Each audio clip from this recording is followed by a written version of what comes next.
Nah, jadi cukup serius, cukup besar gitu problem kita ini gitu untuk bisa menciptakan satu penyelenggaraan pemilu yang jujur dan adil. Pemilu yang konstitusional gitu ya? Iya, tentu. Supaya para peserta partai politik ini atau calon-calon ini akan merasakan betul sebetulnya bahwa kekuatan pemilih itu besar. Jadi mereka tidak bisa, sudahlah, udah kepilih santai-santai aja. Toh nanti kita bisa pemilih udah pada lupa. Lalu bayar lagi menjelang pemilu. Ya, bisa gitu. Efek dari kekuatan suara masing-masing pemilih itu memang belum menonjol betul di pemilu kita gitu. Nah, menurut saya ini yang harus kita upayakan. Sebetulnya waktu itu perkembangannya ada peningkatan yang membaik menuju penyelenggara yang lebih profesional, yang lebih independen gitu ya. Tetapi kemudian ada persoalan-persoalan yang memang menunjukkan, dan yang terakhir menurut saya berpotensi ini menghancurkan. Terlihat sekali dalam cara untuk merencanakan bagaimana mempersiapkan pemilu kita. Itu kelihatan sekali penyelenggara pemilunya, khususnya KPU, ikut arus ini gitu. Tidak cukup mandiri atau tidak mandiri untuk menentukan sikap-sikap pilihannya atau kebijakannya. Ada dugaan yang sangat serius manipulasi data verifikasi faktual. Dan itu kenapa mereka bisa lakukan? Kepentingan apa?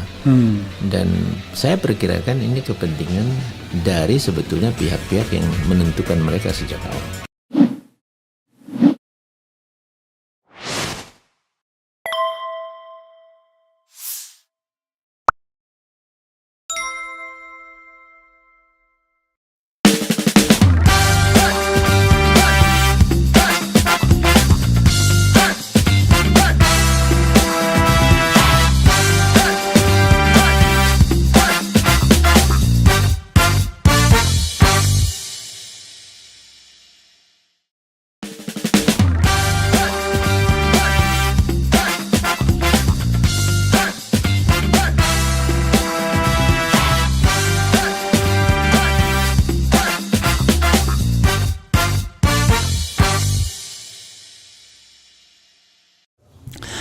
Assalamualaikum warahmatullahi wabarakatuh, Sobat RH sekalian. Jumpa lagi kita di channel yang keren ini. Keren cerdas. Mantan komisioner KPU. Kalau di luar negeri gak ada mantan. Komisioner KPU 2011 2017 2017 Ya. Hadar Nafis Gumai. Assalamualaikum warahmatullahi wabarakatuh. Luar biasa. Jadi saudara sekalian, Bang Hadar ini teman saya lama ya. Jadi beliau ini kalau dalam pertandingan apapun ya, kalau dia jadi atlet itu mulai dari amatir, profesional, liganya itu liga paling bawah, menengah, sampai liga ibaratnya atlet yang pensiunan. Veteran. Jadi beliau tapi nggak nyampe World Cup ya. Jadi beliau ini kalau yang lain sudah pensiun ngurusin pemilu, beliau enggak. Tahun berapa ngurusin pemilu pertama kali? Pemilu 2014. Enggak. Yang mana? Bukan. Mulainya. Saya kira masa pemilu pertama 99 membuat organisasi pemantau pemilu, Unfrail pada saat itu ya. Iya, jadi waktu itu Unfrail. Jadi University Network for Free and Fair Election. Free and Fair Election. Jadi tahun 1999 sampai kemudian 2022. 23 tahun. Iya. Jadi beliau ini spending time 23 tahun ya untuk membuat pemilu yang jujur dan adil. Dan makin lama directionnya kayaknya bukan right direction tapi wrong direction. Terbukti dengan baru dimulai proses verifikasi, proses awal sudah ribut orang. Bang, saya tuh agak bingung nanya apa, karena pasti banyak sekali ya kan, too much thing untuk too many things, ya kan. Jadi many things untuk dibahas. Tapi concern saya adalah bagaimana kita menciptakan pemilu yang konstitusional. Oke. Nah, bagi saya pemilu konstitusional itu adalah pemilu yang sesuai dengan konstitusi, yaitu luber dan jurdil. Betul. Langsung, umum, bebas, rahasia, jujur dan adil. ya. Mungkin luber kita buang dulu lah, kita skip ya. Exception mungkin di Papua ya. Tapi jurdil ini, Ya. kalau misalnya kita pakai skala meter, kan dulu abang pernah nguji saya tuh pakai skala meter tuh. Kalau 0 itu 0 sampai 100, ya, jangan 0 sampai 100, 0 sampai 10 aja. Oke. 0 sampai 10. 0 itu pemilu kita tuh paling nggak karu-karuan. 10 itu paling bersih. Oke. Menurut abang sampai kita berdiri atau duduk hari ini berapa proses berpemilu kita untuk bicara jujur dan adil? Berapa skalanya? Ini kalau dugaan-dugaan yang belakangan terkait verifikasi faktual khususnya, di mana penyelenggara pemilu sendiri yang diduga bermain gitu, ini rusak sekali. Ini di bawah 5 ini. Di bawah 5? Bawah 5 urusannya. Bayangkan, kalau di bawah 5 itu udah pasti nggak lulus. Jadi skala meter jujur dan adil, 6 pun sebenarnya sudah cuma sekedar batas lah ya. Batas bawah ya. 7 ada achievement, 8, 9, 10 itu excellent. 9 itu paling excellent. Kalau 8 very good, ya kan? 7 good. Kalau 6 enough. Kalau ini udah kurang. Di bawah 5 lebih kurang lagi ya. Pertanyaan saya adalah tentu kan abang punya pengalaman. Apa yang menyebabkan semua itu, bang? Saya kira dalam prakteknya ya, modalnya kan sebetulnya kita harus punya peraturan-peraturan ya, undang-undang, kemudian peraturan-peraturan yang memang kuat mendasari terciptanya penyelenggaraan pemilu yang jujur dan adil. Tapi kemudian seringkali peraturan ini tidak cukup dan itu diperparah dengan pihak-pihak yang terlibat di dalamnya, yaitu melakukan hal-hal yang tidak sesuai dengan prinsip jujur dan adil. Jadi landasannya juga tidak cukup kuat, tetapi dalam prakteknya para pemangku kepentingan pemilu ini terutama sih lebih di para peserta ya. Nah, kemudian juga ada keterlibatan penyelenggara di lapangan secara sporadik ya. Kemudian juga ya kita tadinya berharap kepada misalnya pemerintah gitu ya. Dan yang terakhir juga ada elemen dari warga pemilih itu sendiri sebetulnya.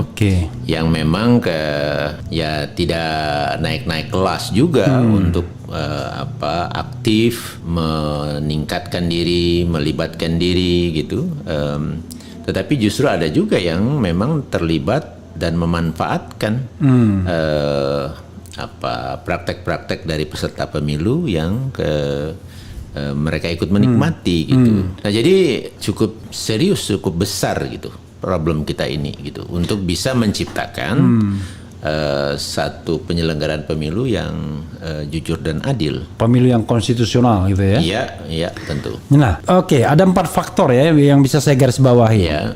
Tadi abang mengucap secara acak, yaitu 1 peserta pemilu.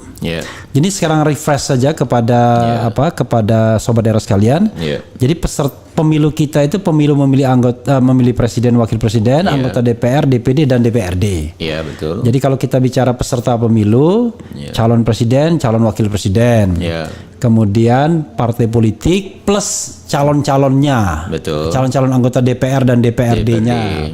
Dan kemudian calon anggota DPD yang perseorangan ya. Nah, itu kalau kita bicara peserta. Lalu penyelenggara. Kalau kita bicara penyelenggara itu ada 3 mungkin ya. Betul. Ada KPU dengan jajaran di bawahnya sampai TPS. Kemudian Bawaslu. Yang kedua Bawaslu sampai jajaran bawahnya sampai TPS juga. Betul. Ada pengawas TPS kan. Kemudian ada DKPP. Nah, itu kalau kita bicara penyelenggaranya.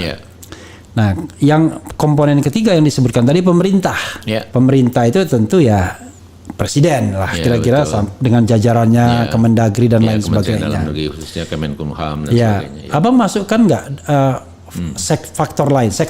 Kalau pemerintah itu kan bisa pemerintahan yang sifatnya general, ada eksekutif, ada legislatif, yudikatif. Oh, tentu yang yudikatif ini kan banyak ya. Penyelesaian pelanggaran di pemilu. Jadi itu juga punya peran yang besar, dan itu ikut menentukan ukuran yang memang biasa digunakan satu pemilu itu berjalan jujur, adil, demokratis atau tidak. Ya. Jadi ada prinsip namanya electoral justice. Ya. Ya. Nah, disinilah juga cukup rumit, dan ini sering jadi faktor juga yang penyebab akhirnya kita tidak bisa simpulkan. Berarti kalau kita bicara pemerintah itu pemerintahan, berarti ada eksekutif, ada yudikatif, legislatifnya gimana? Ya, itu juga karena dia elemen yang terutama dia yang pembuat undang-undangnya, kemudian ada campur tangan mereka juga membentuk penyelenggaranya. Ya, itu salah regulasi satu yang from the beginning sudah nggak jurdil itu. Ya, betul. Saya misalnya mengungkapkan presidensial threshold, itu dari awal kan sudah nggak jurdil itu. Betul. Oke, itu pemerintah. Lalu kemudian voters pemilih. Ya. Jadi pemilih juga ikut menyumbang. Ya. Luar biasa. Artinya seringkali itu seolah-olah mereka itu sepenuhnya tercipta karena sistem dan struktur yang ada. Tapi menurut saya memang ada juga yang pemilih ini ikut menjadi bagian dari kekuatan-kekuatan atau peserta pemilu. Tetapi juga ada yang tidak mampu untuk tadi saya istilahkan menaikkan kelasnya. Untuk menjadi pemilih-pemilih yang betul-betul peduli terhadap terciptanya penyelenggaraan pemilu yang demokratis. Berarti kan kalau pemilu itu ada yang pasif, ada yang aktif. Ya, betul. Yang aktif menyumbang kecurangan ada. Yang pasif itu membiarkan aja. Iya, betul. Ada kecurangan nggak mau lapor misalnya gitu. Betul. Oke, coba bayangkan, belum apa-apa kita udah bicara 4 komponen. Abang bisa meranking nggak dari 4 komponen itu apa the main factornya? Kalau misalnya kita bicara 4 komponen itu sebagai penyebab kecurangan atau saya dalam istilah purangrang lurang-rang, pemilu curang dan kurang. Kira-kira begitu ya. Itu apa yang kalau kita urutkan tuh secara hierarkis itu? Saya agak sulit juga ya. Tetapi mungkin yang paling utama ini adalah peserta ya. Yang mereka itu punya kekuatan juga di legislatif kan? Jadi di eksekutif juga. Ya. Tetapi utamanya di dalam regulasi pada mereka.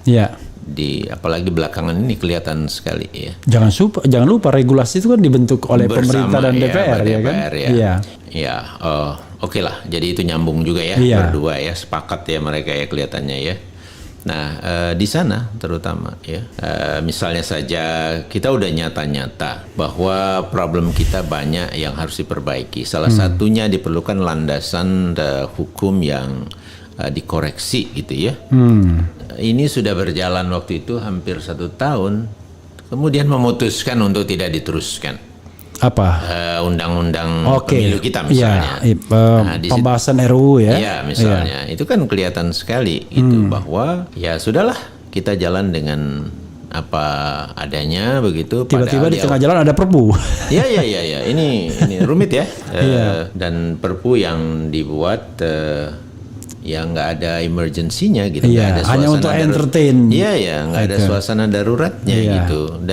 Dan sekarang perpu itu kan seharusnya keluar dari pihak pemerintah kan, karena Dewan dalam kondisi yang belum bisa melakukan perubahan undang-undang, reses atau apapun gitu ya biasanya kan. Tapi ini kan mereka berbulan-bulan konsinyiring menyusun perpu. Gitu. Ini udah kacau balau menurut saya. Ini udah mestinya kalau perpu itu diuji di Mahkamah Konstitusi harusnya batal udah. Betul. Karena sense of urgensinya nggak ada. Betul. Jadi hal ihwal kegentingan yang memaksanya nggak ada. Harusnya begitu. Yang dianggap genting itu adalah nggak bisa menggunakan nomor urut di pemilu yang lalu gitu, itu dianggap genting. Jadi aneh juga ya. Dan itu sendiri melanggar prinsip membentuk aturan yaitu kepastian.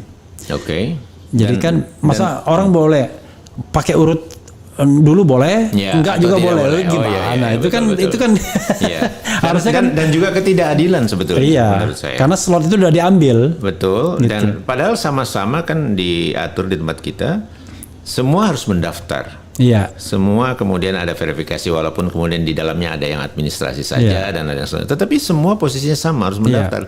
Jadi potensi untuk tidak menjadi anggota peserta pemilu ataupun menjadi itu sama sebetulnya di awal. Secara teoritis ada ya.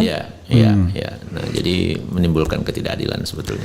Ya itu katanya kalau kata pengamat itu ya ada pesanan. Iya. Agar saya masih bisa menggunakan nomor ini karena nomor ini menang kemarin. Kira-kira begitu ya. Bang, kalau kita sudah lihat ya. Karena the main factor-nya itu adalah kekuasaan pemerintahan ya, terutama eksekutif dan legislatif. Karena kalau kita bicara yudikatif kan di belakang dia kan, di baratnya kan, eksekutif, legislatif. Jadi dari eksekutif dan legislatif ada penyelenggara, ada pengawas, ada pengadil, kan begitu ya? Ya, itu ada peserta. Ya peserta mungkin bisa di mana aja. Saya nggak tahu ya, mau nanya sama abang.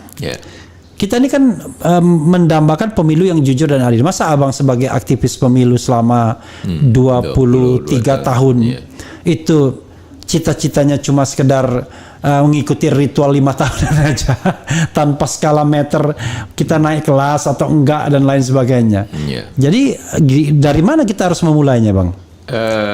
Ya ini rumit ya. Ya sebetulnya tentu kita berharap banyak ya dari legislatif kita ya. Walaupun akhirnya kok nggak maju-maju terus gitu ya. Awalnya kita berpikir sebetulnya kekuatan itu ada di pemilih itu sendiri sebetulnya. Karena kalau pemilih itu betul-betul memilih dengan perhitungan yang rasional istilahnya. Pemilih cerdas. Ya, itu sebetulnya akan berdampak betul kepada para peserta pemilu ini. Gitu. Nah, tetapi itu bagian yang selalu dianggap makan waktu yang panjang, pekerjaan besar gitu ya. Tetapi setelah kita ikuti dalam perjalanan yang cukup panjang ini nggak bisa tidak, memang ini harus digarap betul. Karena supaya para peserta partai politik ini atau calon-calon ini akan merasakan betul sebetulnya bahwa kekuatan pemilih itu besar gitu. Jadi mereka tidak bisa sudahlah, udah kepilih santai-santai aja. Toh nanti kita bisa pemilih udah pada lupa. Lalu bayar lagi menjelang pemilu. Bisa. Gitu. Jadi seperti itu gitu.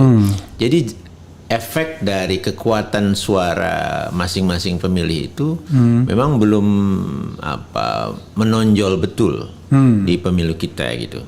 Nah, menurut saya ini yang harus kita upayakan.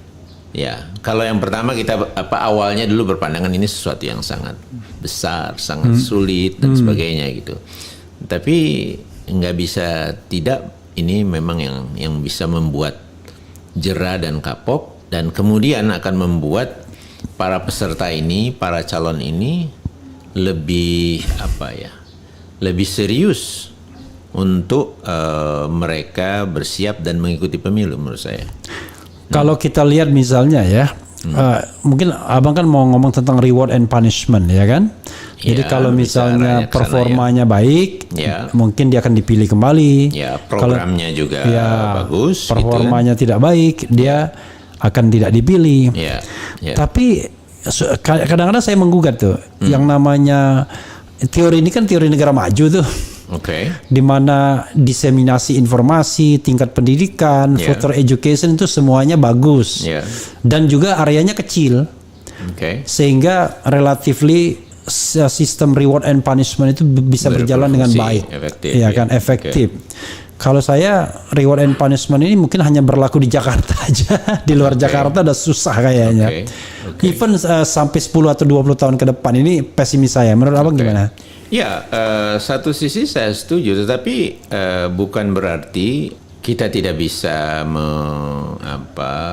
memanfaatkan atau meningkatkan, membuat perubahan bahwa di daerah pun bisa berjalan gitu. Iya. Jadi tadi kita harus satu penyadaran kepada para pemilih. Yang kedua, kita harus bisa juga tunjukkan apa sih yang perlu dilihat di dalam pemilu kita ini gitu. Apa yang harus dipertimbangkan. Iya. Dan yang terakhir, bahwa hal-hal yang mereka perlu lihat, mereka pertimbangkan, mereka pelajari, itu memang harus tersedia gitu, dibantu untuk mudah didapatkan dan tersedia. Nah, ini yang juga menjadi faktor penyelenggara yang tidak perform baik gitu. Karena apa? Sebetulnya mereka punya data, punya informasi tentang para peserta, tetapi data itu tidak disampaikan atau disediakan dengan mudah. Ya, misalnya kita bicara CV, terlepas CV-nya itu isinya juga terbatas. Iya. Nah, itu kan semua ada. Informasi tentang partai politik semua harus masuk gitu. Iya. Tetapi ini seringkali disediakan terlalu terlambat kalau toh itu mau dibuka, dan juga nggak gampang untuk dapetinnya gitu, mengaksesnya gitu. Iya. Nah, jadi itu faktor lain di luar kita mendidik langsung para warga, tetapi harus juga difasilitasi oleh para penyelenggara, oleh juga pemerintah sebetulnya gitu. Bang, kalau saya ya misalnya kadang-kadang saya agak skeptisnya begini. Sebenarnya pemilu yang jujur dan adil ini kan nggak susah seandainya ada yang namanya political will dari kekuasaan, dari kekuasaan. Okay. Kekuasaan itu terutama kekuasaan puncak ya. Yeah. Karena dia kan bisa menggunakan gesture kekuasaannya sampai ke bawah. Okay. Apalagi kalau dia misalnya di support oleh majority ya kan, dan majoritinya sampai 80% misalnya dalam konteks hari ini, kan mudah sekali sesungguhnya kalau dia betul-betul melihat menunjukkan gesture kepemimpinan yang pengen pemilu itu jurdil, misalnya bertindak netral kan begitu, karena kan selama ini biasanya kalau tidak netral sudah mulai nanti keterlibatan state aparatus, keterlibatan state financial resources, keterlibatan state facilities, udah main semua itu. Dan karena jaringan Gakumdu itu atau jaringan electoral law enforcement itu dikuasai juga oleh kekuasaan, ya tumpul juga. maka akhirnya orang skeptisismenya adalah siapapun yang didukung oleh kekuasaan menang, nggak ada gunanya juga pemilu yang kira-kira jujur dan adil sepanjang penguasa, terutama penguasa puncak, nggak punya goodwill atau political will. Saya bisa memahami skeptisisme itu, pesimisme itu. Tetapi menurut saya kalau memang kita betul-betul ya bisa menciptakan pemilu yang artinya terbuka, kemudian dengan banyak informasi yang tersedia dengan mudah gitu. Kemudian para warga memang juga terus dipersiapkan gitu. Menurut saya sih sebetulnya bisa ruang perubahan ini terjadi gitu. Jadi kayaknya sekarang itu kan seperti dia lagi yang terus berkuasa misalnya kan gitu. Mungkin bukan di figur presidennya itu karena dibatasi kan 2 kali masa jabatan. Tapi di partai politiknya misalnya ya rombongan ini lagi misalnya begitu kan. Tapi kan ruang peserta pemilu partai yang baru, kemudian partai yang kemarin belum ada di dalam rezim pemerintahan, itu kan masih terbuka, masih bisa mengikuti pemilunya gitu. Nah jadi menurut saya masih ada ruangnya. Ya. Kalau memang kemudian kita bisa terus meningkatkan warga-warga yang memang sadar gitu bahwa kita ini sebetulnya punya suara yang cukup kuat bisa menentukan gitu. Nah, jadi saya sih sebetulnya masih ada optimisme ya. Oke. Dibandingkan mungkin Refli sendiri gitu. Satu Bang ya, kalau kita misalnya bicara mengenai bagaimana kita meningkatkan pemilu jurdil dari waktu ke waktu, kan begitu? Oke. Kan kalau anak tangga kan harus naik kelas terus kan, naik tangga. Betul. Agennya kan harusnya kan penyelenggara. Betul. Yang mengawal itu dengan mungkin dengan statistik, dengan parameter, dengan RPJM dan lain sebagainya, kira-kira begitu kan? Tapi saya kok nggak melihat ya ada kontinuitas penyelenggara pemilu ini dari satu periode kepengurusan ke periode lainnya, ada kontinuitas. Yang ada adalah kesannya cuma ikut ayunan aja gitu. Jadi tidak sebagai sebuah organisasi itu kayak nggak punya visi dan misi untuk kapan itu bisa tercapai pemilu yang jujur dan adil itu. Sebetulnya memang tidak mudah karena para komisioner kita ini kan juga berganti ya. Mereka ada batas waktu, ada periodenya. Mengandalkan sekretariat juga tidak mungkin karena sekalipun mereka terus berada di sana, tapi komandan sekretariatnya sekjen itu juga berganti relatively ya. Kemudian juga mereka itu didesain sebagai supporter saja. Kuncinya itu sebetulnya di para komisionernya ini, ya, karena mereka topnya, yang lain tuh harus ikut sebetulnya gitu. Nah, kalau mau lebih teliti melihatnya dan lebih jujurlah kita ya mencoba melihatnya, sebenarnya perkembangan itu ada. Jadi kita ingatkan, nggak usah terlalu belakang karena yang belakang sekali di Maca Orde Baru itu udah kita tinggalkan lah, itu bentuk yang udah kacau kan. Nah, tetapi begitu kita masuk ke pemilu di masa reformasi tahun 99, kemudian 2004, ya kan, 2009, 2014, 19 dan sekarang nih menuju 2024. Itu sebetulnya dari sisi penyelenggara itu ada arah dan peningkatan sedikit-sedikit menurut saya. Nah, misalnya saja di 99 itu kan bentuknya penyelenggara yang masih mix ya, di mana ada sebagian dari wakil pemerintah dan sebagian dari peserta pemilu kan gitu. Tetapi itu langsung menunjukkan ada problem pada saat itu. Nah, jadi disimpulkan melalui amandemen konstitusi dan kemudian perubahan undang-undang yang secara khusus pada saat itu dirubah untuk mengganti penyelenggara pemilu menjadi bentuk yang independen gitu ya. Itu terjadi sebetulnya. Dan sehingga kita di pemilu kedua setelah 99 yaitu di 2004 itu kita dapatkan penyelenggara pemilu yang bukan dari partai politik dan juga dari pemerintahan gitu, bukan dari pemerintah gitu. Nah, memang ada kasus waktu itu tentang korupsi ya, di akhirnya di bagian belakangnya setelah pemilu dan menuju akhir masa jabatannya.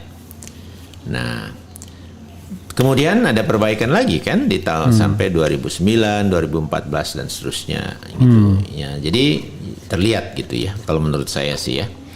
Nah, memang kemudian menjadi agak terganggu ya, agak mungkin bahkan menurun dan terutama yang sekarang sedang terjadi ini agak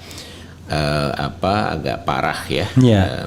Tetapi di dalam proses seleksi itu memang ya misalnya terlihat sekali keinginan partai politik untuk menempatkan orangnya misalnya ya.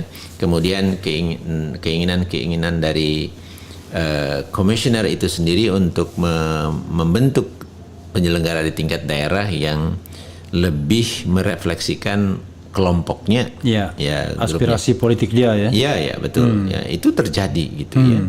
Dan perkiraan saya agak lebih parah menjadi lebih parah lah ya belakangan sekarang ini ya. Nah, tetapi yang kejadian di 2 minggu belakangan ini ini yang menurut saya bisa menghancurkan justru ya kalau ini memang terbukti ya. Terbukti. Ya. Nah ini jadi sekali lagi menjawab secara ringkas, sebetulnya waktu itu perkembangannya ada peningkatan yang membaik menuju penyelenggara yang lebih profesional, yang lebih independen gitu ya. Tetapi kemudian ada persoalan-persoalan yang memang menunjukkan dan yang terakhir menurut saya berpotensi ini menghancurkan.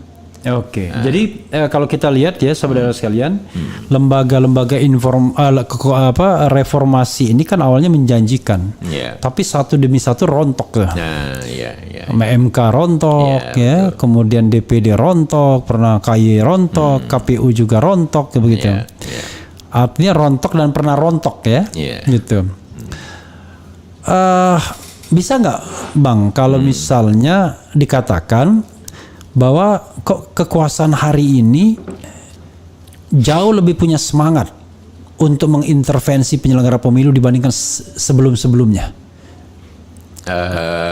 Kesannya begitu.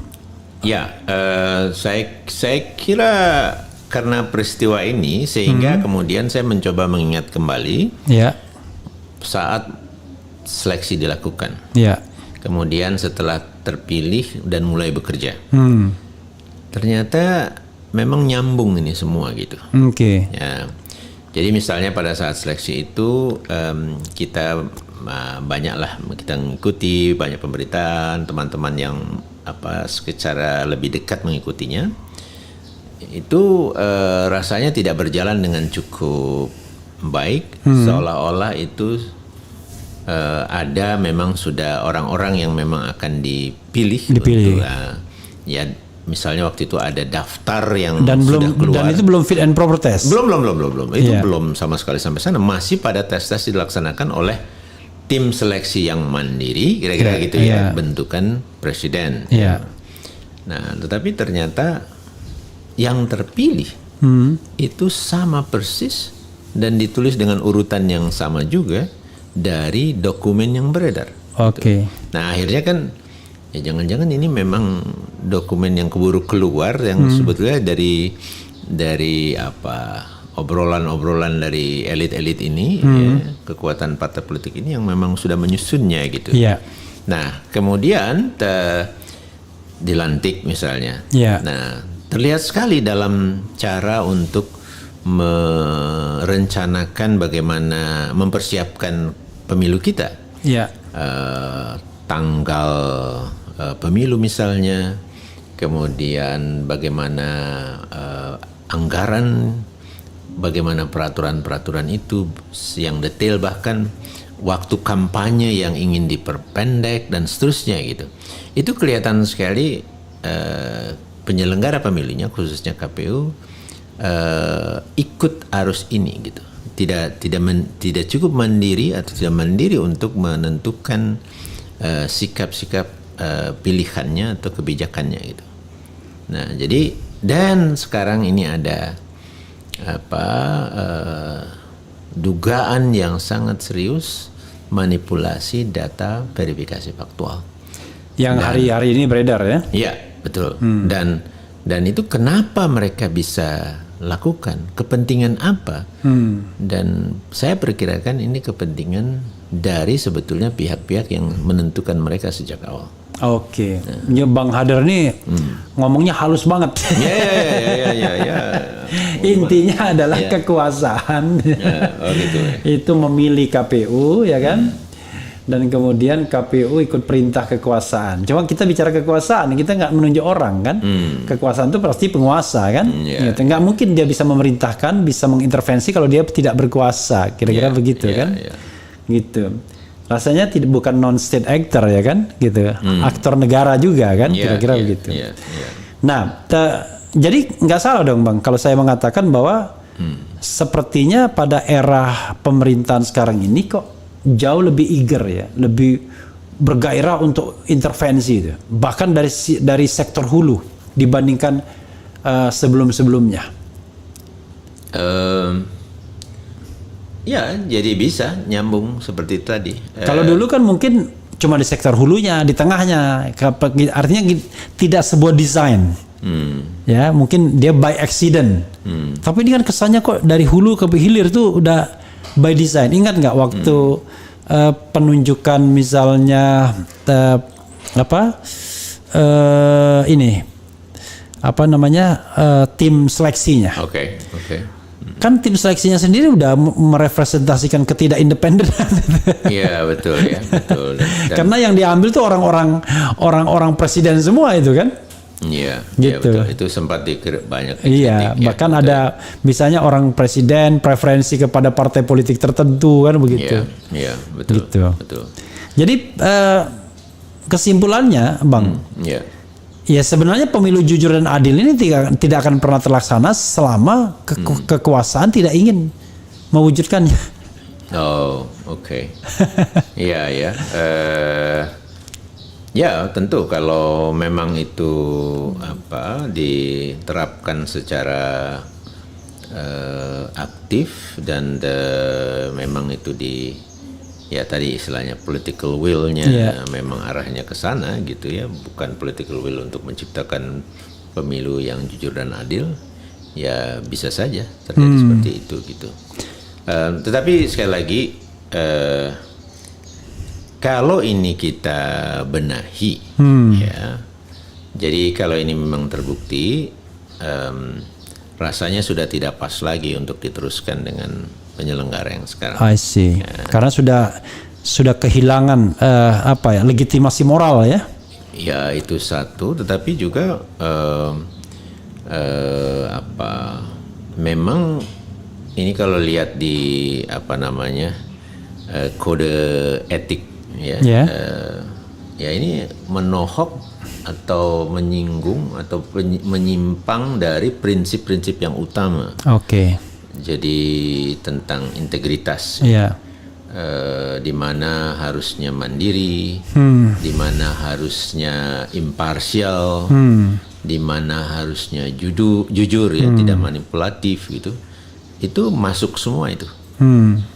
Jadi ya harus dirombak total ini gitu. Nah kemudian nanti sama aja gitu. Kira-kira begitu kan nanti akan berpikir. Karena kan penggantinya kan yang berikutnya dan sebagainya kan? Gitu ya. Nah itu satu gitu. Tapi yang lain sebetulnya di sisi yang lain kita bisa lihat juga ya.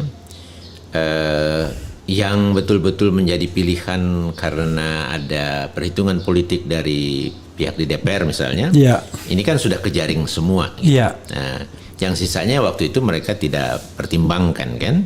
Nah, jadi seharusnya yang sisanya ini bisa lebih independen gitu, kira-kira gitu kan. Itu. Tetapi selalu kan kita bisa belajar juga gitu. Selalu ada ya istilahnya itu ada hikmah, selalu ada efek jerahnya, selalu ada kesadaran bahwa ini sudah terjadi peristiwa besar. Jadi semua nggak bisa lagi untuk coba-coba atau main-main seperti yang terjadi sebelumnya. Kira-kira begitu. Jadi ada efek belajarnya gitu.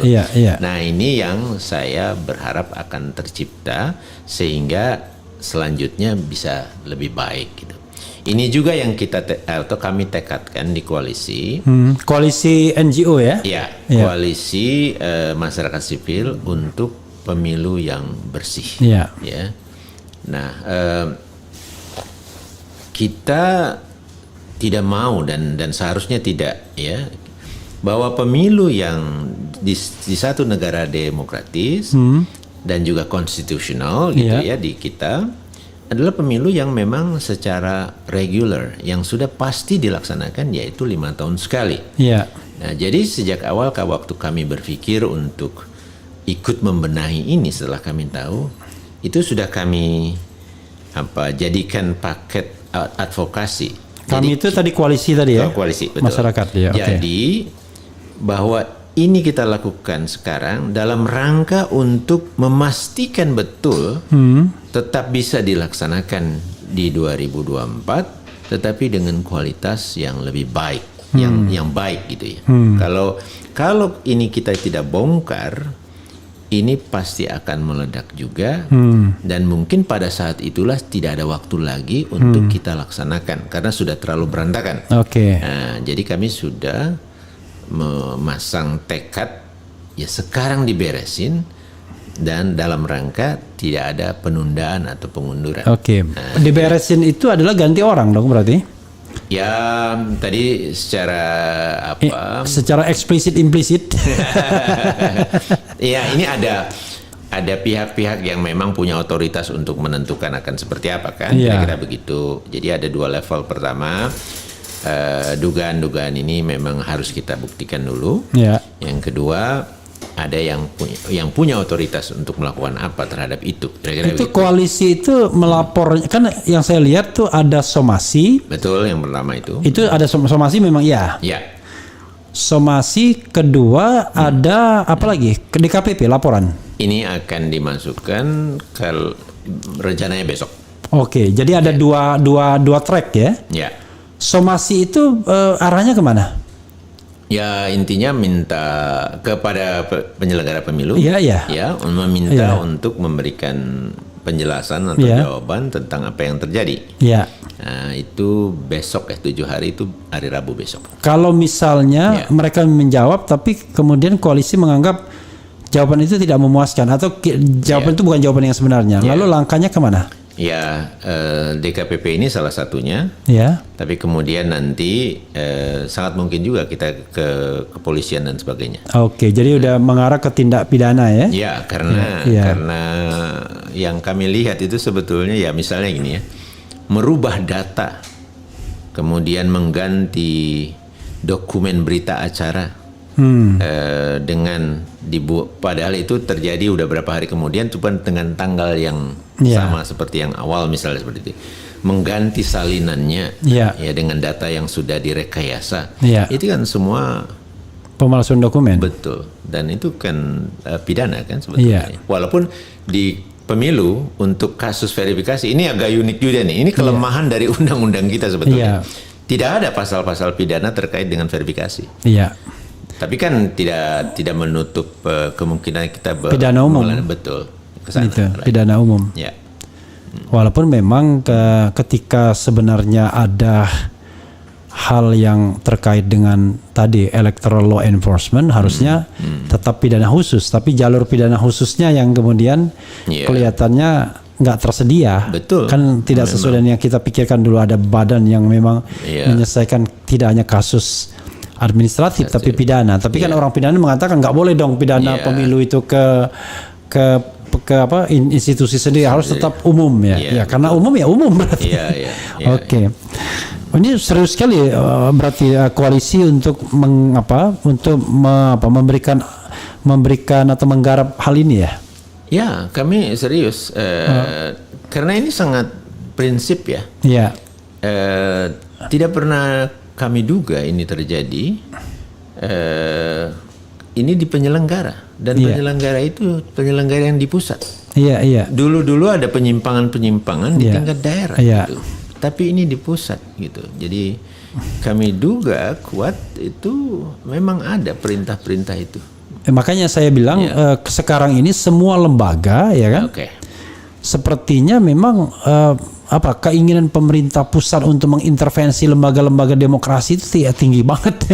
Iya, bisa. Ya kemarin ada KPK misalnya, kemudian penggantian hakim MK. Seperti itu ya.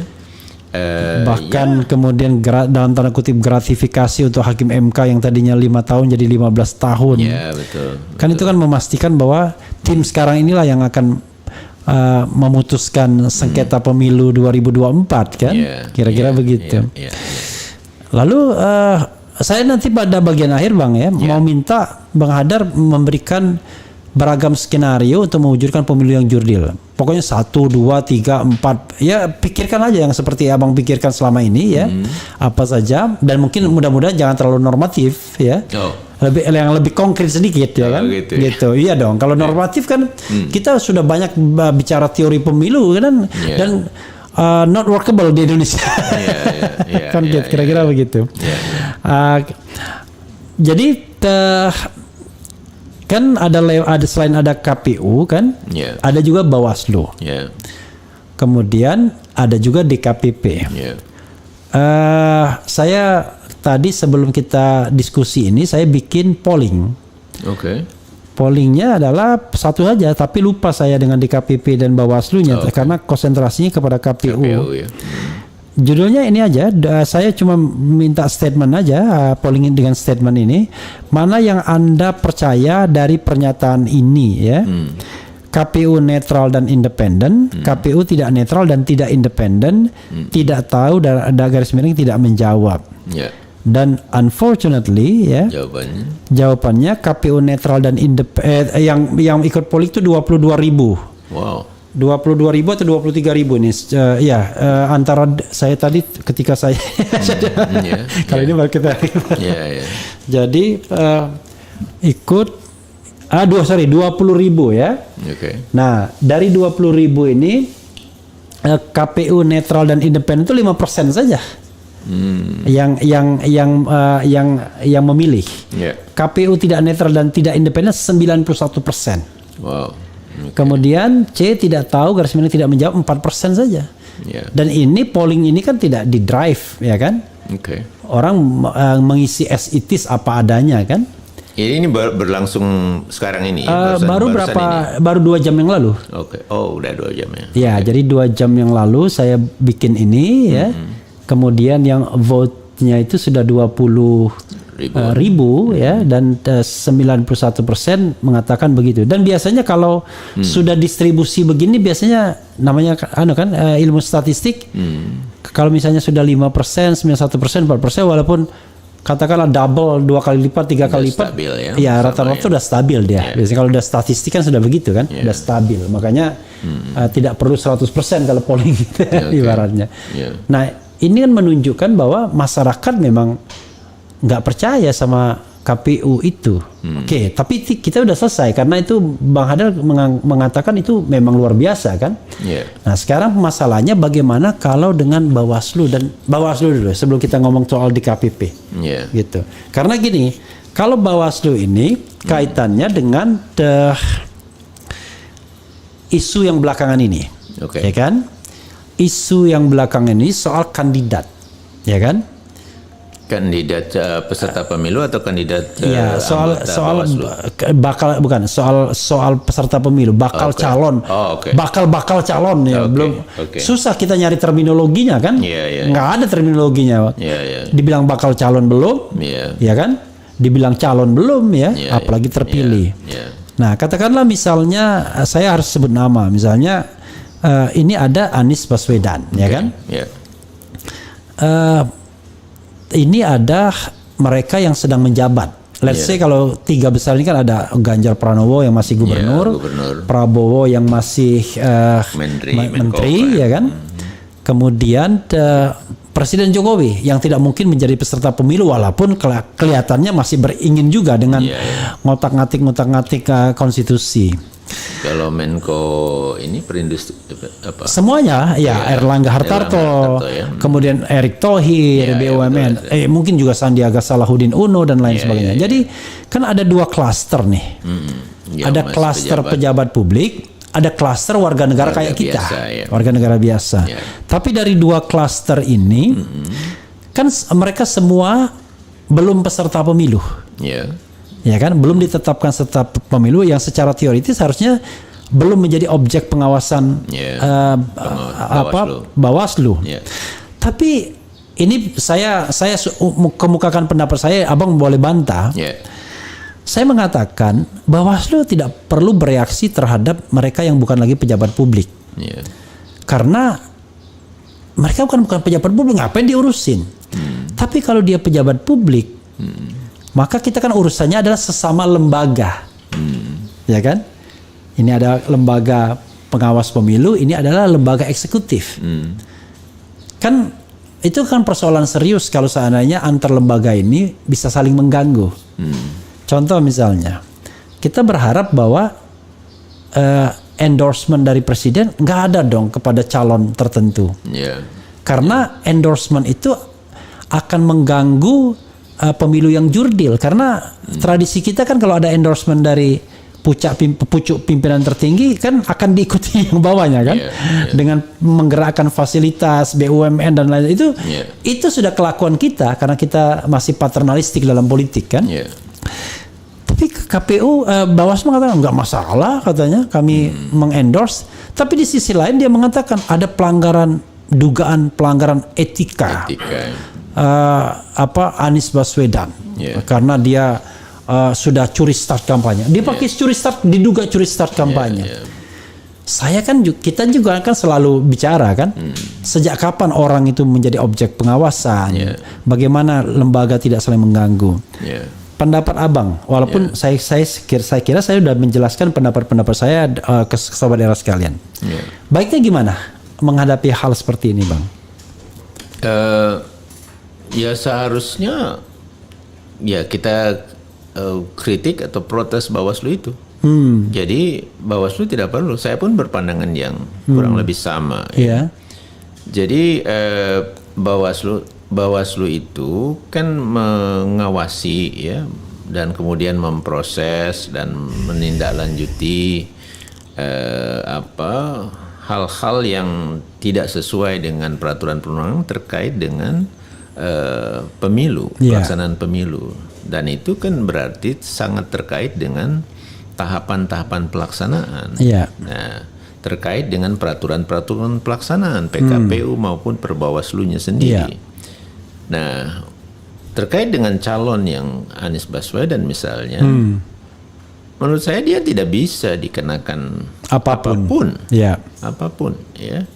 Jadi tidak perlu juga untuk menganggap ini ada dugaan atau pelanggaran etika sehingga menganjurkan untuk diproses di mana dan sebagainya. Itu tidak perlu begitu. Kalau dia mau cuek dia bilang, "Itu bukan urusan kami." Kira-kira begitu harusnya. Iya, betul. Jadi gitu. Kemudian ada kita dengar dilarang juga untuk melakukan kegiatan di sana di sini, gitu kan, ada kan? Walaupun itu bukan Bawaslu yang menyuarakan, ada pemerintahan dan sebagainya, kan gitu. Menurut saya nggak bisa juga gitu. Karena setiap warga itu punya hak, konstitusi menjamin itu untuk bisa kemana saja kan di free dalam movement negeri, ya kan? Iya, di dalam negeri kita gitu. Nah jadi saya juga tidak setuju dengan apa yang terjadi ini gitu. Nah mengenai pejabat lain, nah ini yang sebetulnya harus dibatasi, dipastikan, karena batasan-batasan aturan itu kan ada untuk mereka gitu. Walaupun mungkin kita berbeda, Bawaslu tidak perlu juga mengatur mereka karena ini ada di pemerintahan kan pejabat pemerintah yang diatur oleh undang-undang lain dan struktur yang lain gitu. Nah, Bawaslu juga nggak perlu ngurusin mereka karena sekali lagi subjeknya adalah peserta pemilu, subjeknya adalah partai-partai politik yang nanti mencalonkan, tim kampanye, gitu kan, atau si calon itu sendiri sebagai peserta pemilu ataupun calon dari partai politik dan sebagainya gitu ya. Nah jadi sebatas itu, sementara itu belum ada, nggak perlu dia urusin aja yang lain. Nah ini justru sekarang di peristiwa yang proses verifikasi, menurut saya Bawaslu justru yang tidak melakukan kerjanya, gitu. Kan mereka itu dibentuk udah secara nasional di semua tingkatan, kemudian dibiayai dengan cukup besar, dan kalau mendengar bagaimana mereka bekerja, itu sebetulnya harusnya mereka bisa mengatakan sesuatu dan punya bukti sesuatu gitu tentang apa yang terjadi, yang diduga dilakukan oleh KPU kita. Apalagi ini agak telanjang ya, masif, maksudnya faktanya kan banyak gitu ya. Betul. Gitu. Bukan hanya satu kejadian gitu. Betul. Dan mereka mengatakan misalnya kami tidak punya data tentang itu gitu ya. Mereka mengatakan kami tidak punya akses untuk mendapatkan data tentang itu misalnya gitu kan. Dan kemudian mereka mengatakan ya tidak ada laporan datang ke kami misalnya. Itu semua menunjukkan sebetulnya mereka sudah tidak mengerjakan apa yang menjadi tugasnya gitu. Karena mereka bisa melakukan pengawasan aktif. Bisa. Iya. Menjadikan itu satu temuan bisa. Iya. Kalau Justru pengawasan aktif itulah yang diharapkan. Betul, gitu. betul. Nah, jadi ini Jadi memang problem. iya itu ini juga harus ingat Bawaslu. Iya. Laporan masyarakat itu sekunder.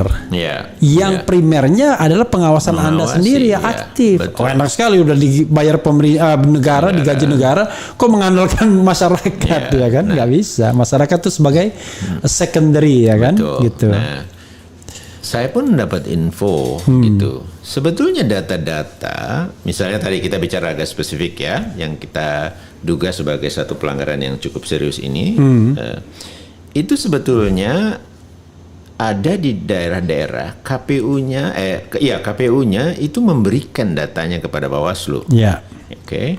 Dan ada juga Bawaslu yang mengumpulkan data tersebut. Gitu Iya. ya. Nah, sekarang menjadi pertanyaan, kenapa ini tidak diangkat atau digunakan sebagai bentuk kerja mereka, Iya. gitu kan?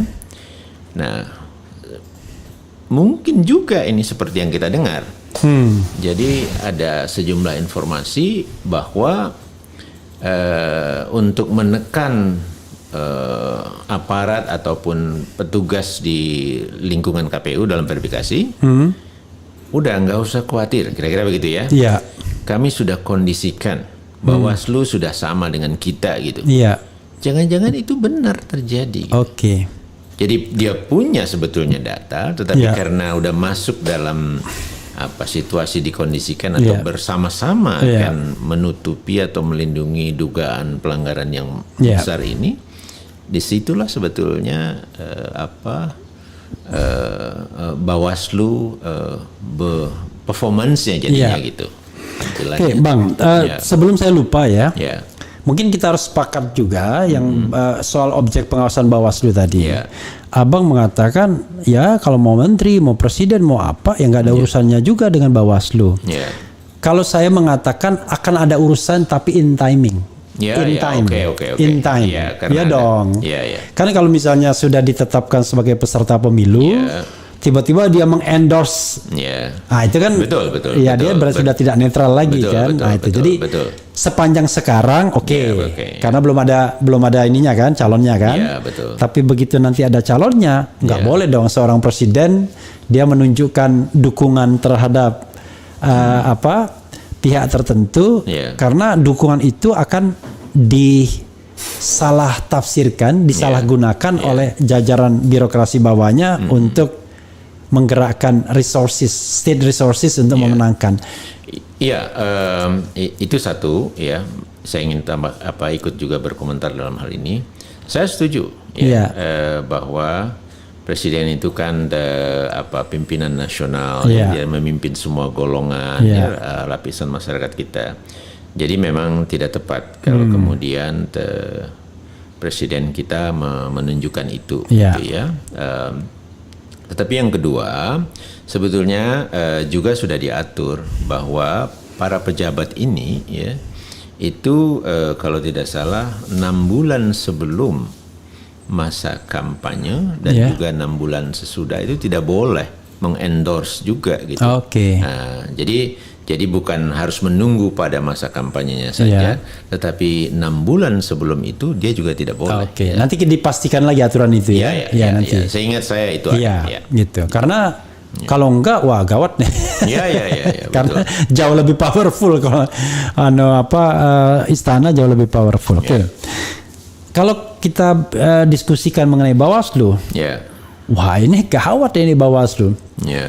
Hal yang penting tidak dia kerjakan, hal yang tidak penting dia kerjakan. Kan yang penting itu kan soal dugaan verifikasi tadi, kecurangan dan lain sebagainya. Tapi hal yang tidak penting dia kerjakan. Soal yang bukan peserta pemilu tapi dia proses. Kan mestinya kan dia tutup pintu aja sejak awal. Ngapain juga kan? Tapi ini kan seolah-olah dia nyari kerjaan lain dan menghindari pekerjaan yang utama. Sementara ada yang lain yang seharusnya dia lakukan tidak dilakukannya. Bang. Ada satu lagi kan kita bicara tadi bahwa kekuasaan itu akan terikat dalam proses berpemilu kalau in time, the timingnya. Nah ini kan peran pengawasan kan sudah dilakukan dalam hal verifikasi. Ya. Memang peserta pemilu belum ada, tapi sekarang sudah ada kan? Sekarang untuk partai Sudah, politik. sekarang partai politik, tapi presiden belum. Nah, untuk verifikasi kan tahapan sudah ada, sudah dimulai dan sudah selesai bahkan. Kalau misalnya ada kekuasaan yang mengganggu tahapan itu, intervensi, kan itu juga sesuatu yang bisa dipidanakan. Iya kan? Iya, saya setuju. Jadi dalam konteks ini, arti kita bicara tentang equality before the law. Perkara kemudian nanti Bawaslu takut, atau pengadilan takut itu kan soal lain, ya kan? Nah, pertanyaannya adalah kalau ada penguasa yang melakukan intervensi seperti itu, let's say misalnya sekjen KPU itu nggak kena DKPP kan? Tidak. Enggak kan? Misalnya walaupun ya waktu di masa kami di tahun 2012 itu kan juga ada persoalan di dalam verifikasi kan waktu itu sampai DKPP kami di proses DKPP tapi disitulah sebetulnya terjadi atau terkuak hubungan yang tidak serasi antara kami KPU dengan Sekretariat Jenderal pada saat itu dan waktu itu sampai diberhentikan kan akhirnya karena direkomendasikan untuk diberhentikan. Direkomendasikan oleh KPU ya? Waktu itu DKPP sebetulnya kalau seingat saya. Oke. Jadi justru DKPP merekomendasikan ke KPU atau presiden? Ke presiden ya. Waktu itu diberhentikan ya. That's okay. Jadi maksud saya kalau memang ada kekuasaan ya tentu di luar presiden kan?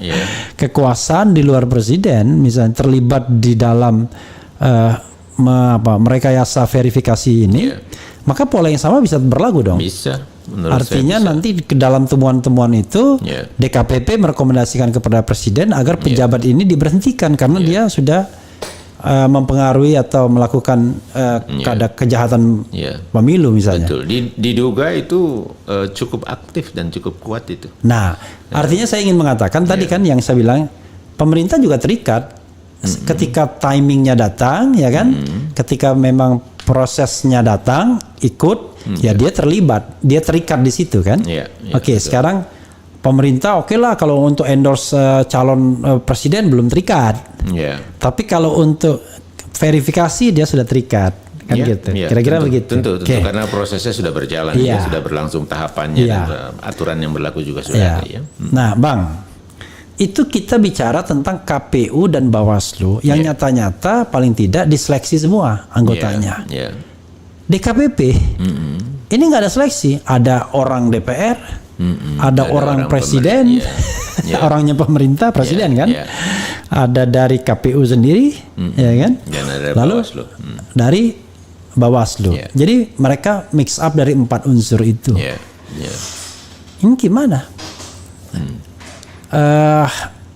Kita bisa mengandalkan sebagai garda terakhir penegakan hukum pemilu. Walaupun dari sisi etik, kalau Pak Jimli kan kreatif kemarin dari sisi etik, tapi direkomendasikan macam-macam ya kan. Banyak, gimana?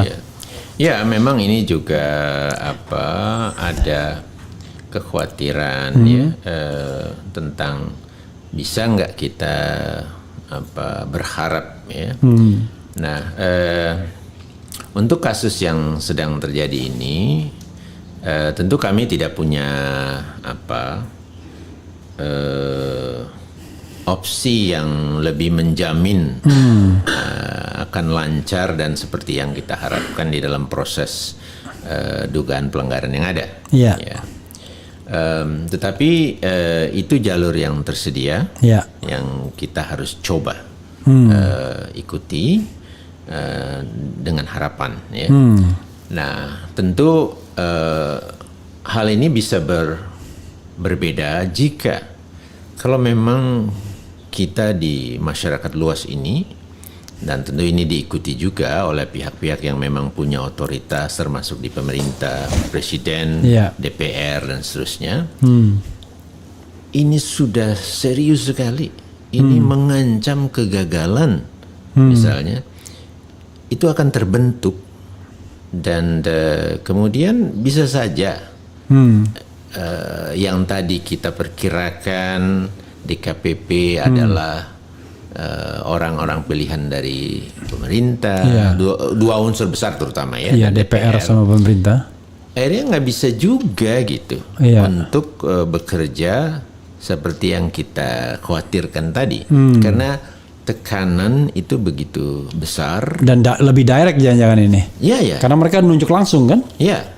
Nah, dan kemudian kalau kita mengasumsikan memang kekuasaan dari pemerintah itu sebetulnya ikut terlibat dalam hal ini, tetapi kan mereka juga tentu menghitung gitu. Iya. Bisa saja kemudian udahlah kita nggak usah ikut, ini biarkan saja, mau lepas saja gitu, ya kan? Bisa juga begitu. Ya, gitu. Jadi ini artinya masih ada harapan ya. Betul itu. Makanya kami pun berupaya ini betul-betul mengangkat ini. Gitu. Terus menerus kita coba mengangkatnya gitu. Nah itu dalam rangka sebetulnya supaya publik ini tahu gitu sebetulnya apa yang terjadi gitu. Nah, dan dengan demikian kita berharap DKPP bisa berperan sesuai dengan peraturan yang ada gitu ya, tidak bekerja atas titipan dari kekuatan yang membentuknya gitu. Demikian juga pihak pemerintah, dan satu lagi sebetulnya DPR itu, nah ini bahkan menohok langsung kepada DPR yang kita anggap sebagai selama ini problemnya dari sana, kira-kira gitu ya. Itu ada pasal di Undang-Undang Pemilu kita, Undang-Undang 7 2017, 2017 pasal 38 kalau tidak salah. Nah, DPR itu bisa merekomendasikan pergantian atau pemberhentian kepada presiden. Kalau sudah melalui proses pengecekan mereka, klarifikasi dan seterusnya gitu. Nah, itu juga yang sudah kemudian kami dorong di dalam press conference yang terakhir. Dan kalau kita baca di media atau tadi malam saya sempat satu forum dengan Pak Ketua Komisi 2 Pak Doli Kurnia. Dia mengatakan akan memanggil KPU. Kami berharap ya di sana akan berproses itu. Jadi pasal 38 kira-kira tadi ya? Kalau tidak salah ya. Oke, nggak apa-apa. Nanti kita cek kan buat sobat era sekalian biar lebih precise ya. Itu jadi kita berharap blessing in disguise ya. Artinya tadi kita berpikir bahwa begitu kuat cengkramannya, tapi kita berharap mereka akhirnya udahlah kita lepas saja lah pertandingan sepak bola ini biar siapapun yang menang dan kalah biar ditentukan oleh mekanisme, kira-kira begitu ya. Nah, itu harapannya saudara sekalian. Biasanya harapan begini harapan orang yang putus asa biasanya. Enggak, tapi gini kan, coba begini ya. Kalau kita ajak mereka berpikir lebih jangka panjang dan kita lebih serius lah tentang kalau pemilu ini berantakan, kan kita semua negeri bangsa ini akan kacau gitu kan, karena dampaknya itu kan ke sektor ekonomi dan seterusnya, bisa begitu kan, kepercayaan pemerintahan yang terbentuk nantinya. Jadi yang kena itu adalah para peserta pemilu juga gitu. Nah, jadi seharusnya mereka maulah mengambil sikap gitu. Ya sudah, memang kita benahi gitu sekarang ini gitu. Mau peduli gitu ya? Ya. Walaupun orang mengatakan orang luar sana, emang mereka peduli? Justru biang keroknya di sana ya kan, kira-kira selama ini. Ini pasal 38 Bang ya, ayat 1 ya. Pemberhentian anggota KPU, KPU provinsi dan KPU kabupaten kota yang telah memenuhi ketentuan ya sebagaimana dimaksud dalam pasal 37 dan seterusnya, dengan didahului dengan verifikasi oleh DKPP atas pengaduan secara tertulis dari penyelenggara pemilu, peserta pemilu, tim kampanye, masyarakat kita dan pemilih kita juga, dan atau B, rekomendasi dari DPR. Nah, jadi memang ada di situ, ya kan? DPR bisa merekomendasikan, tapi rekomendasi itu tetap diverifikasi oleh DKPP. Jadi mereka itu. Bang Hadar, kita nggak terasa kita sudah ngomong 1 jam. Itu Nanti ya, kita 1 ada jam sesi ya. lain untuk bicara ini. Tapi ada komentar Sobat Era yang saya perlu bacakan 1-2 yang mungkin perlu ditanggapi ya. Oke, tapi kadang-kadang nggak nyambung ya. Yang nyambung aja. Kemudian 2024 jangan pakai kardus digembok. Ini selalu orang jadi jadi hal-hal yang jadi apa bahan ejek-ejekan gitu ya. Kemudian sekarang sudah ada tanda akhir zaman kan. Kemudian kejahatan pemilu jelas kayak kejahatannya TSM, orang meyakini itu TSM. Dan bahasa koalisi kan saya angkat di sini diduga keras apa? Diduga keras atau diduga apa gitu ya. Jadi itu bahasanya. Kemudian simpan energi untuk mengawal proses pemilu. Energi apa lagi yang kita simpan? Ini udah proses pemilu sekarang. Kadang-kadang orang berpikir pemilu itu cuma pencoblosan, padahal pemilu itu dari awal ini itu kalau sudah hulunya rusak semua sampai ke hilir. Kemudian bagaimana caranya mengungkap kecurangan yang terjadi kecuali tertangkap tangan ya. Kayak ini mungkin soal money politics terutama ya. Kenapa Bang tidak dibahas masalah besar yaitu penginput data hasil suara pemilih? Seharusnya ya. Semua peserta pemilu ikut mengirimkan ahli IT ke pusat data pusat. Itu jadi sama-sama menyaksikan inputnya ya. Gitu ya, mungkin kalau mau dia nyaksikan di ruang kaca mungkin ya. Biar nggak operatornya jangan diganggu gitu. Oke, itu penting juga ya. Di tengah minusnya independensi dari dalam penyelenggaraan pemilu, kumpulkan energi untuk mengawal proses pemilu, cegah kebocoran dan rekayasa dalam berlangsungnya pemilihan umum ya. Kemudian apa lagi ya? Berarti pemilu 2014 dan 2019 benar-benar curang ya Pak ya. Keterlaluan kalau iya, dan haram pemerintahan yang sekarang ini harus dipenjara presiden. Ya begini, ini kan banyak dugaan bahwa kecurangan ini bukan hari ini aja ya, kemarin-kemarin juga curang, itu kira-kira begitulah. Kemudian apa lagi ya?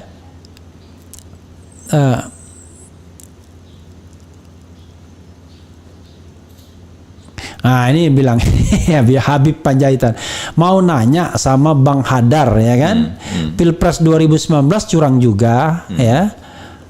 Tolong tanyakan sama bapak ini. Memang bapak-bapak bahkan hampir jadi kakek-kakek ya kan, gitu. Kemudian Oke, saya bacakan saja dari Opo Jafar daripada dia penasaran. Refli Harun ngawur sakit hati. Biar dia senang ya. Oke, kemudian kumpulkan energi sama ya kurang lebih.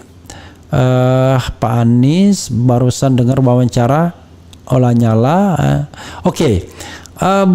Nanti kita akan bicara soal penundaan pemilu ya, Bang ya. Penundaan pemilu dengan perspektif yang kira-kira ada perspektif society, ada perspektif mungkin perspektif negara ya. Pemerintah tolong selenggarakan pemilu sejujur-jujurnya 2 periode, rakyat udah nggak kuat dengan rezim ini. Untung rakyat tak berontak, mereka taruh harapan akan perubahan pada pemilu, renggut harapan itu untuk lihat akibatnya. Nah ini pernahkah ada tindakan tegas dari KPU Bawaslu saat adanya penyusup di tengah penghitungan suara tengah berlangsung ya? Oke. Jadi selain pertanyaan itu, Bang ya, saya ingin tanya soal penundaan pemilu.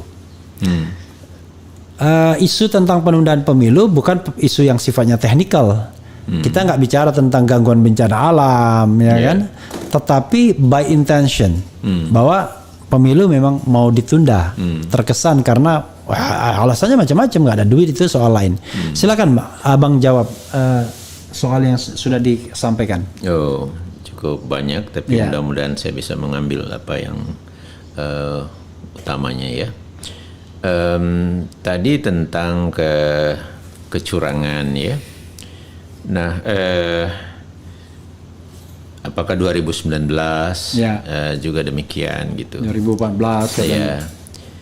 Kalau ya pencermatan saya dan kemudian ya mungkin bisa dinilai subjektif, tetapi saya berusaha seobjektif mungkin. Saya kan terlibat langsung di 2014 ya. Kalau menurut saya itu tidak ada satu kecurangan yang memang sengaja direncanakan dan dibuat secara besar gitu ya oleh penyelenggara itu sendiri. Ya, nah, jadi ini yang dugaan sedang berlangsung sekarang ini ya, itu hemat saya pertama kali ini. Asik. Gitu ya. Nah, bahwa ada secara sporadik sana sini merubah hitungan itu ya. Individual. Ya, jadi itu biasanya menggeser suara di tingkat kecamatan yang memang ada permintaan, sogokan gitu ya. Dan kebetulan itu pasti dipastikan kerjasama dengan penyelenggara di tingkat itu. Iya. Yang kemudian biasanya terjadi di dalam satu partai politik. Iya. Antar calon-calonnya gitu. Iya. Tetapi itu sebetulnya tidak terlalu banyak juga, dan itu biasanya bisa dikoreksi ya ke atasnya gitu. Nah, apakah yang besar itu terjadi? Menurut saya tidak. Jadi waktu itu kan kita udah ikuti juga persidangan-persidangan di MK, ruang-ruang koreksi di setiap tingkatan rekap yang waktunya panjang itu juga tersedia sebetulnya. Dan itu ya sudah tercermin gitu bahwa ada upaya perbaikan, koreksi dan tidak juga terbukti misalnya di level MK-nya gitu ya. Nah, jadi saya kira itu pandangan saya tentang kecurangan-kecurangan yang terjadi gitu ya. Jadi sekali lagi. Tapi perlu di garis bawah ya sebelum saya lupa Bang. Ada juga kecurangan yang memang nyata-nyata melibatkan anggota KPU kan, sampai anggota KPU-nya ditangkap. Oh ya, kalau itu ya tadi saya terperangkap dengan terkait dengan perolehan suara di hasil pemilu gitu ya, seperti itu. Tapi betul, memang di 2019 ada anggota KPU yang korupsi lah ya, terkait ada sogokan dan sebagainya begitu, dan sampai hari ini sangat disayangkan belum tuntas ini terkait ini. Ini yang Wahyu ya maksudnya. Wahyu Setiawan dan Harun Masiku gitu ya. Nah, Harun Masikunya ini sebenarnya kunci loh. Saya memperkirakan. Nah, sayang sekali sampai hari ini belum bisa didapat, dan kemudian kaitannya dengan pihak luar gitu, di luar KPU ya. Jadi tidak tampak di sini, tidak kelihatan. Dugaan saya ada sebetulnya gitu ya. Nah, itu ya tentang kecurangan ini. Nah, kemudian tentang IT tadi ya. Nah, ya sebetulnya tidak harus begitu juga gitu. Kita harus langsung terlibat di dalamnya, semua pihak masuk di dalamnya. Karena ini pekerjaan yang besar, dan kemudian kalau ditambah lagi semua terlibat itu juga akan bukan mudah untuk mengelolanya gitu. Sepanjang itu disiapkan dengan proses yang transparan, partisipatif dalam artian semua pihak bisa mengeceknya gitu, tidak harus ikut mendesainnya gitu. Kemudian itu bukan hanya terdaftar sebagai sistem informasi yang digunakan karena peraturannya begitu, tetapi itu juga melalui proses audit ya. Bahwa ini akan satu sistem yang aman, satu sistem yang memang bisa berfungsi tanpa ruang manipulasinya kecil, dipersiapkan dalam waktu panjang karena ini bisa diandalkan penggunaannya, bisa efektif karena penuh dengan berulang kali uji coba misalnya begitu kan. Penyelenggaranya atau SDM-nya sudah siap gitu, dan kemudian juga sistem itu ada semacam sistem atau pelengkap atau feature untuk mengecek jejaknya gitu. Yeah. Jadi kalau ada masalah itu bisa dicek tentang apa yang terjadi, akan ada trace-nya, ada trailnya gitu. Nah itu kan standar di dalam pembuatan sistem gitu. Jadi sebetulnya penggunaan teknologi itu sangat penting dan bisa membantu ya kerja menjadi lebih cepat, bisa lebih akurat dan seterusnya. Walaupun bisa juga kemudian dimanfaatkan untuk kecurangan gitu. Tetapi tadi saya sudah sampaikan bahwa ada tahapan-tahapan yang perlu dilewati agar teknologi yang digunakan itu betul-betul teknologi yang bisa membantu terciptanya suatu pemilu yang demokratis. Jadi disiapkan dengan tentu para ahli, kemudian di dalam proses persiapannya itu juga harus proses yang transparan dan partisipatif. Kemudian perlu ada audit, kemudian ada trail untuk pengecekan jejak kalau terjadi atau dugaan pelanggaran atau ada hack atau apapun gitu bisa dicek gitu ya. Nah kemudian yang terakhir bahwa itu betul-betul sudah ada uji coba yang cukup gitu. Nah partisipasi di dalam pembuatan atau ya penyiapan teknologi yang akan digunakan itu penting karena kita ingin membuat teknologi yang kita gunakan itu bisa dipercaya kan. Nah kepercayaan terhadap teknologi yang akan digunakan itu harus kita bangun dari sejak awal gitu. Karena akan menjadi percuma kalau kemudian kita tidak punya kepercayaan terhadap alat ataupun sistem yang kita gunakan gitu. Nah jadi saya kira itu mengenai kotak suara ya ini berulang-ulang gitu ya. Karena digembok. Iya. Nah itu sebetulnya begini. Yang terpenting dari bentuk apapun alat penyimpan surat suara ini gitu ya, kotak suara ini, yang penting dia itu cukup kuat untuk menampungnya. Tidak jebol gitu ya? Ya betul.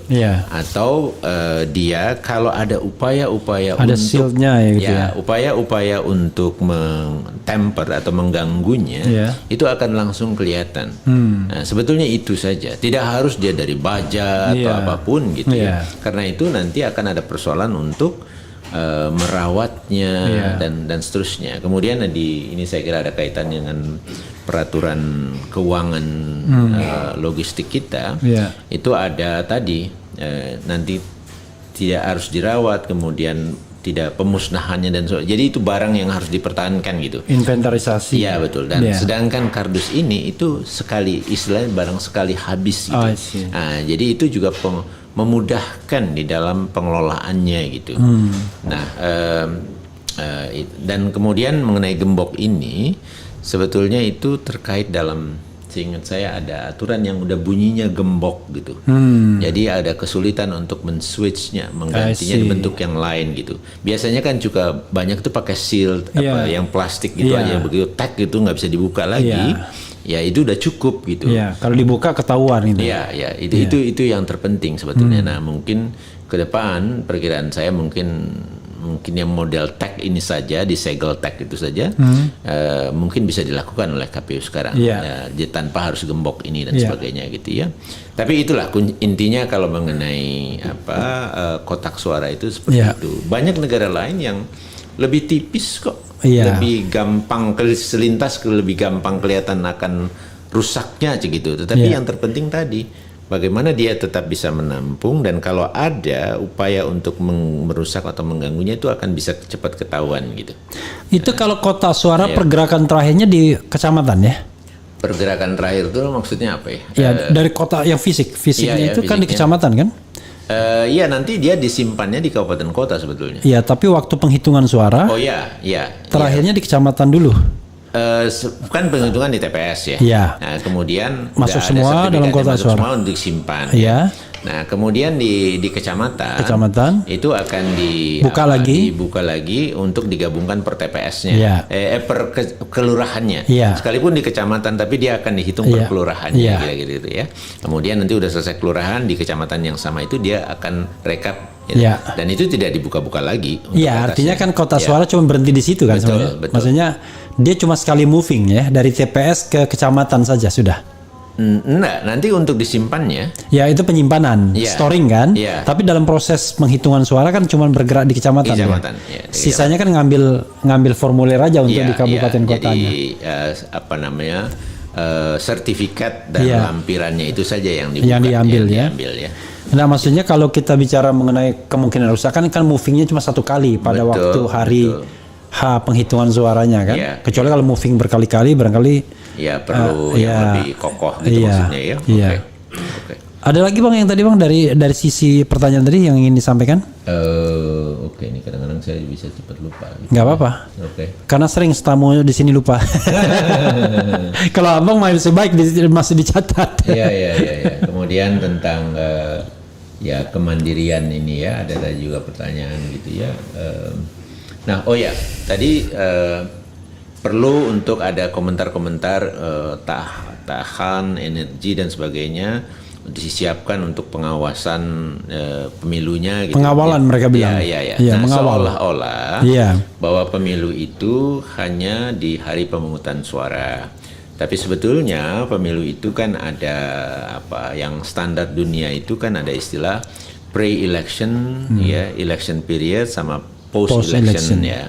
Nah, pemilu itu ada di dalam election periodnya dan juga jangan berpandangan atau kita pahami hanya di hari hanya.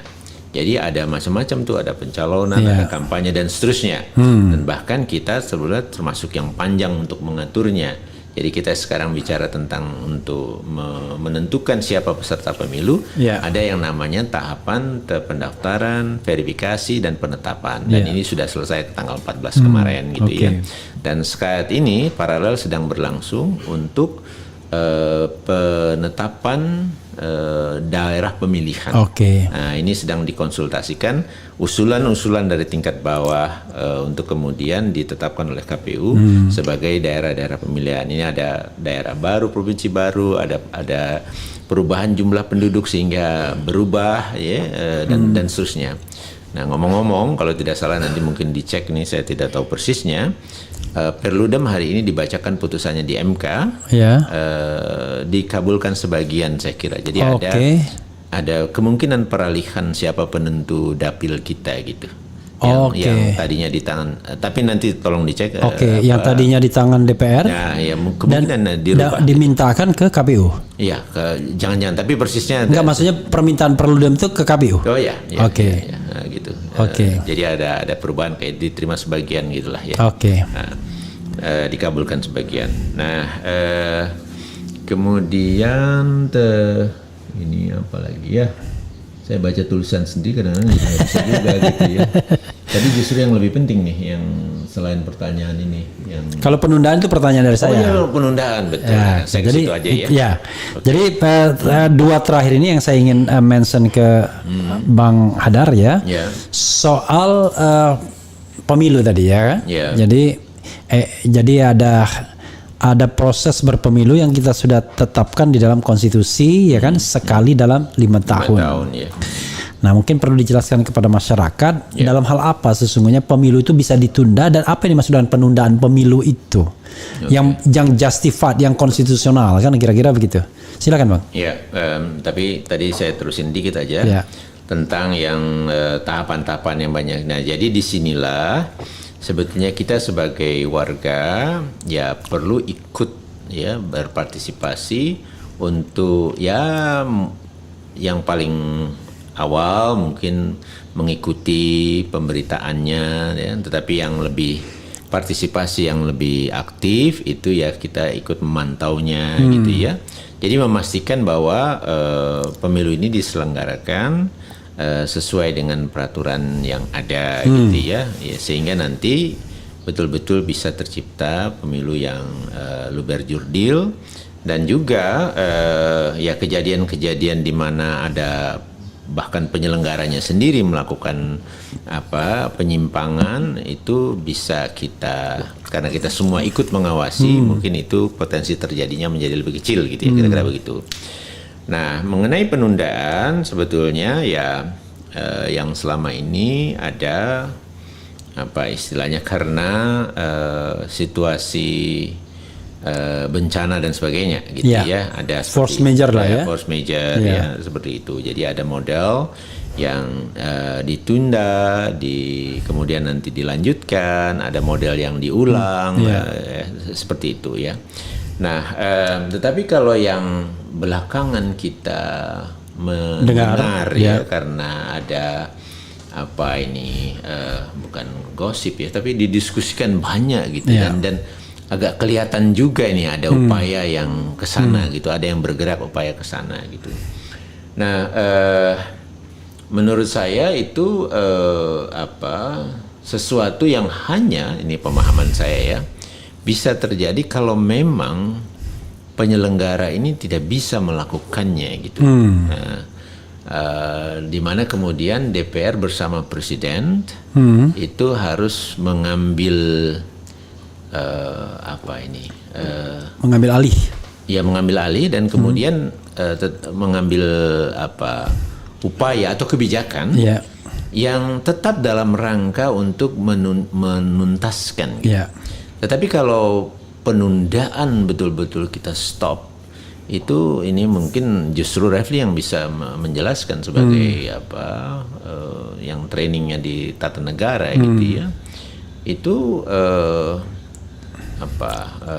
justru tidak terlihat di dalam undang-undang pemilu kita gitu.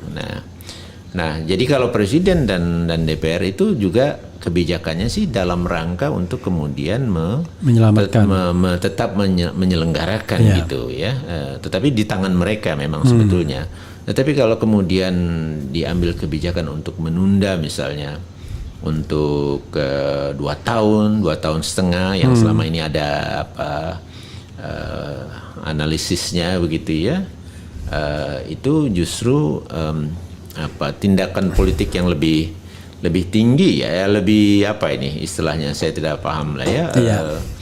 Nah, itu yang saya pahami gitu ya. Nah, tetapi sebelum sampai ke sana ya seharusnya ya, kalau begitu ada situasi yang memang bisa membuat pemilu ini betul-betul berantakan gitu, sehingga kemudian membuat ya katakanlah Presiden dan kemudian bersama DPR mengambil keputusan lain gitu ya.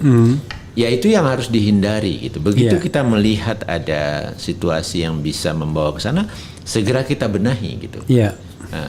Bukan kemudian kita diamkan gitu, karena begitu ini kan biasanya akan eskalasi gitu. Sehingga nanti dengan mudah disimpulkan ya memang ini tidak ada waktu lagi kalau kita mau teruskan, karena akan berantakan. Sehingga ada ekstra istilahnya kebijakan yang akan diambil yang justru untuk ditunda dalam waktu tertentu, jangka waktu tertentu. Itu istilahnya ekstra konstitusional. Nah, misalnya seperti itu gitu ya. Nah, ini yang sebetulnya harus betul-betul kita hindari gitu. Alasan apapun gitu. Ada negara tertentu dengan alasan COVID, dengan alasan sehingga diperpanjanglah masa jabatan pemerintahan tertentu gitu kan. Nah, ini yang sebetulnya harus dihindari, karena selama ini kita sudah tahu kan di sistem kita itu bahwa pemilu itu dilaksanakan 5 tahun sekali. Itu bukan sesuatu yang kaget-kaget atau sudah tahu. Jadi oleh karena itu kewajiban semua pihak yang memang punya otoritas ini harus memastikan itu terjadi gitu. Pemerintah misalnya harus mempersiapkan. Jadi nggak ada itu sebetulnya, tidak ada budget atau menurut saya itu sesuatu yang ya lebih dibuat-buat, jangan-jangan gitu karena ada motif tertentu gitu. Tetapi seharusnya sudah bisa disiapkan gitu oleh semua pihak gitu. So itu respon saya tentang, Bang. penundaan pemilu ini. Tadi saya mau Abang bicara mengenai kunci-kunci untuk pemilu jujur dan adil. Tapi kalau seandainya Abang belum siap nggak apa-apa, next time bisa. Tetapi kalau Abang siap sekarang, barangkali ada beberapa kunci yang menurut pengalaman Abang ya, yang sudah based on Abang experience, bukan lagi sekedar buku teori. Kalau teori kan orang mengatakan wah ini teorinya doang, tapi untuk konteks Indonesia apa kata kunci untuk membuat pemilu ini jujur dan adil dalam konteks Indonesia? Ya silakan, berapa kata kunci yang ingin Abang atau kalimat kunci yang Abang ingin sampaikan? Saya tidak tahu apa yang ini yang dimaksudkan dari pertanyaan tersebut ya. Pemilu itu sebetulnya salah satu yang penting, dia harus selalu terbuka untuk terjadinya pergantian kekuasaan, pergantian rezim. Menurut saya, kalau dia menutup itu atau menyulitkan untuk bisa terjadinya pergantian, itu secara mendasar itu pemilu yang tidak adil. I see. Jadi kalau kita bicara tentang threshold misalnya, baik itu threshold di parlemen maupun threshold di kandidasi pencalonan presiden, presidensial threshold yang kita sebut ini, itu sebetulnya menurut saya tidak membuka cukup untuk terjadinya pergantian. Nah ini jadi udah sejak awal ini sesuatu yang sulit untuk betul-betul kita bisa menciptakan pemilu yang jujur dan adil. From the beginning ya sudah begitu. Nah, itu menurut saya salah satunya gitu. Kalau yang lain-lain mungkin nanti kita undang saya lagi gitu. Jadi saya tertarik nih apa yang disampaikan Bang Hadar nih ya, sahabat sekalian, ini katakanlah sebagai kesimpulan ya. Jadi memang yang paling penting itu adalah kunci untuk pemilu jujur dan adil itu kalau semua stakeholder itu mau terbuka. Mau melihat pemilu sebagai sarana paling demokratis untuk terjadinya sirkulasi kepemimpinan atau sirkulasi elit. Tapi kalau misalnya di antara kelompok dalam kekuasaan yang berkuasa berpikir bahwa tidak boleh terjadi sirkulasi elit, tidak boleh terjadi pergantian rezim, harus memastikan bahwa kepemimpinannya akan dilanjutkan oleh pemimpin berikutnya, program-programnya harus dilanjutkan, seperti itu yang kita dengar kan? Maka dari situlah ada benih-benih pemilu itu tidak akan jujur dan tidak akan adil, karena ada interest untuk mempertahankan apa yang sudah diperoleh atau didapatkan hari ini. Bang Hadar, menarik sekali ya. Jadi kita akan nanti saya kira akan banyak waktu ya. Mudah-mudahan. Bedanya Bang Hadar bicara di televisi. Kalau di televisi Bang Hadar mungkin kira-kira 5 menit saja bicaranya. Paling lama 10 menit kalau disatukan tidak di sela-sela yang lain. Tetapi kalau di Refli Harun Channel kita sudah bicara selama 1 jam 40 menit. Wow, panjang sekali ya. Nanti ya kita potong-potong juga dan ini live juga ya, mudah-mudahan internet connection kita baik sehingga tidak lompat-lompat dia. Tapi so far so good karena ini agak tinggi tempatnya. Dan kita akan berjumpa lagi dalam kesempatan lain, dan RH Channel welcome ya terhadap sebuah upaya untuk membuat pemilu ini jujur dan adil, karena bagi kita nggak penting siapa yang berkuasanya, yang penting prosesnya benar, jujur dan adil. Wassalamualaikum warahmatullahi wabarakatuh. Waalaikumsalam warahmatullahi wabarakatuh. Terima kasih, mudah-mudahan bermanfaat.